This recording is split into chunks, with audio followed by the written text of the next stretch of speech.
আওয়ামী লীগ একটা অভদ্র দল, এরাও একটা অসভ্যের দল এবং ধর্ম বিকৃতকারী একটা দল।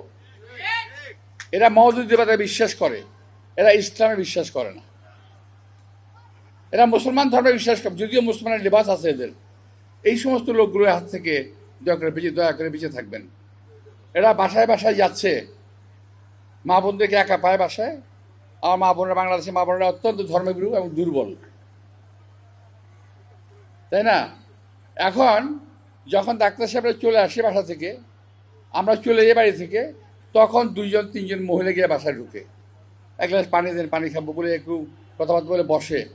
তারপরে পরে করে কি জানেন, বলে যে জামাতেরকে ভোট দেওয়ার জন্য এই দিলে এটা হবে, বেহেশতে যাবেন, না দিলে আপনার ক্ষতি হবে, এই বা নানান রকম কথাবার্তা আমরা বলে।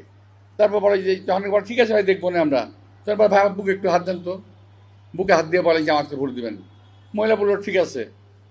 দেখেন, আপনারা কিন্তু কোরআন শরীফে হাত দিয়ে কথা বলেছেন, আমার বুকের মধ্যে কিন্তু কোরআন শরীফ আছে। কত বড় ধাপ্পা বাজেরা, বুকের ভিতরে কোরআন শরীফ আছে বলতেছে, মানে এখানে ছোট একটা কোরআন শরীফ দাদা থাকে। এই জন্য একটা খারাপ কথা বলতে হয় যে আসলে আপনাদের ওষুধ হলো আওয়ামী লীগ। ওদের কোনো ভদ্রলোকের সঙ্গে ওরা কাজ করতে পারবে না।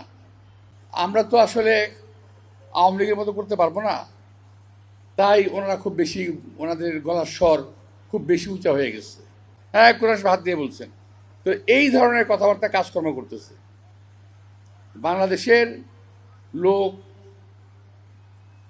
অনেক শিক্ষিত নয়, কিন্তু বাংলাদেশের লোক বোকা না, একেবারে একেবারে বোকা না।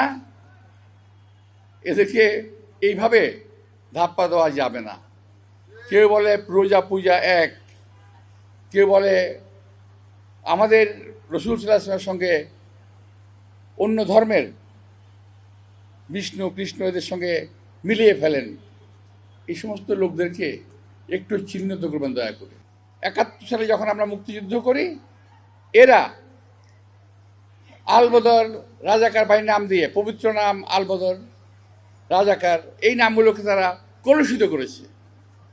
এই নামগুলোকে কলুষিত করে অতঃপর বাংলাদেশের জনগণকে কচু কাটা করেছে। বাংলাদেশের মা বোনদেরকে পাকিস্তানি বাহিনীর হাতে তুলে দিয়েছে। জাহান্নামে যাবেন এমন কথাও বলবে, বলে ভোট না দিলে কুপায় কেড়ে ফেলবো, এটাও বলে। তো আজকে আমার খুব দুঃখ লাগে, যারা এই ভোটটা চাচ্ছে তারা কি এই বাংলাদেশ চেয়েছিল? এই বাংলাদেশ তারা চায় নাই। আজকে ওরা এই বাংলাদেশে ভোট চায়। ওরা আজকে বাংলাদেশে বড় বড় লম্বা লম্বা লম্বা কথা বলে।